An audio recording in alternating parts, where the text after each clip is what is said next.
In this video, we're going to show you how we made our spacer plate and on our CNC plasma table that I got for our school.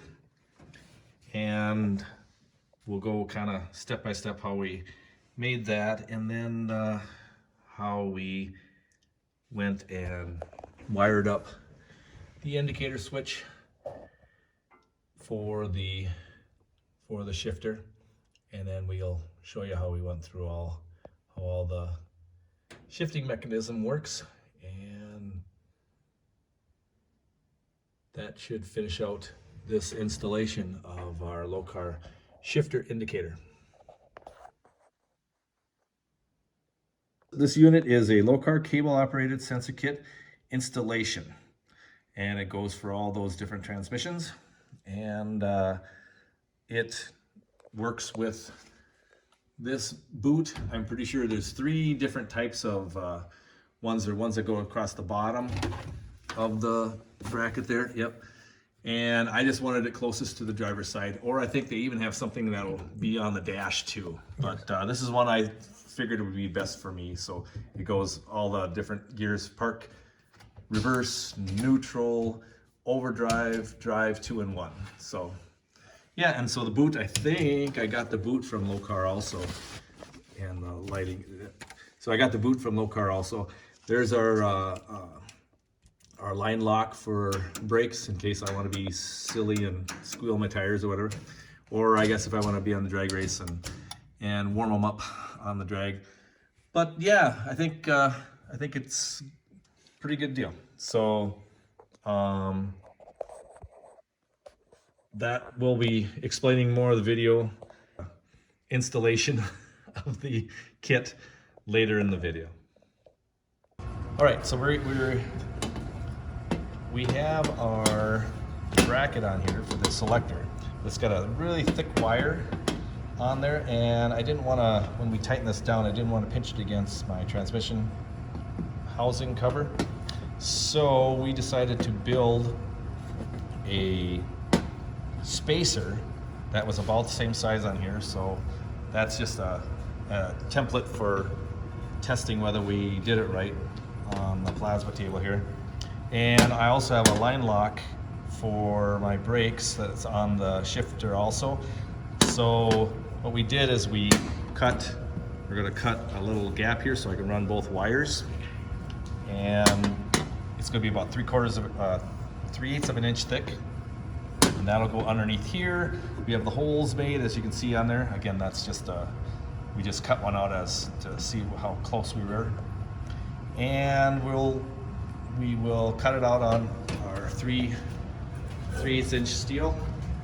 And it'll be a little bit heavy. I wish I had some aluminum. I don't have any aluminum that thick, but basically we'll find a spot on here which we can cut, and we can make that piece. So I'll show you after we're done. Right, so we are bringing it over. We have a laser on the edge, laser pointer. Ooh, I wonder if I'm too close here. I didn't.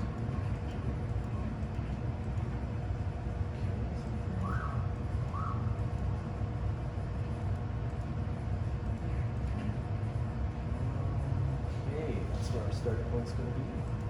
We can show it to here. So we've got a 0, X, and Y. Now, we got that 0 that knows where it's at. I believe it knows where it's at. Yes. Kind of knows where it's at. So now I'm going to go and do a touchdown on here.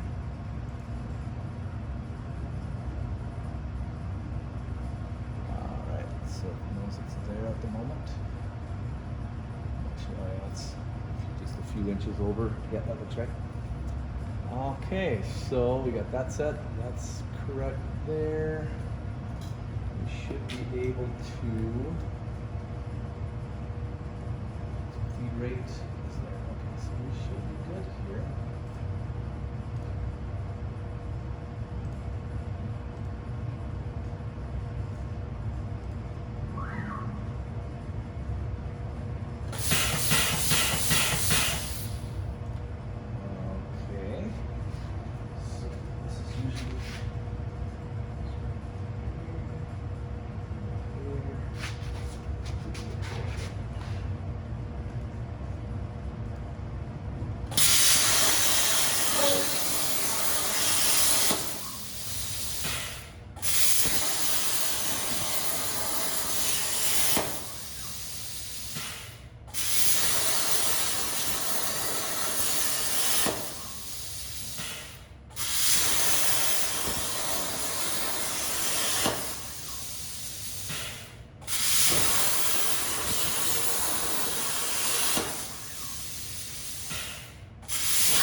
back out and we'll check it out. Okay, so we cut it off, and the main reason for doing the test cuts is so that we can get the holes aligned, and they're not perfect, but they're pretty darn good. I think I can live with that. Just screws going through them, and it's you see where it cut. I put a new tips on it, and it cut nice and smooth. It's very helpful to always, if you're going to do something really fine tuning, to have new tips on your deal. But basically, it's a nice clean cut, and we just need to grind off all the edges here. And I think this will be fine. It's a little heavy, but again, it's aluminum would have been better, but this is what we had. So anyway, we will clean it up, and then we'll start assembling it on the car. Working correctly. We had to program the, what's that called again, Jeff? The control head. Control head. Right, and so we will explain a little bit about that in the little segment here. My brother put this together, so I'm going to have him explain it because I'm just going to be fumbling around trying to talk about it. So, Jeff, take it away. In the instructions, they're pretty good about telling you the different colors and how they go.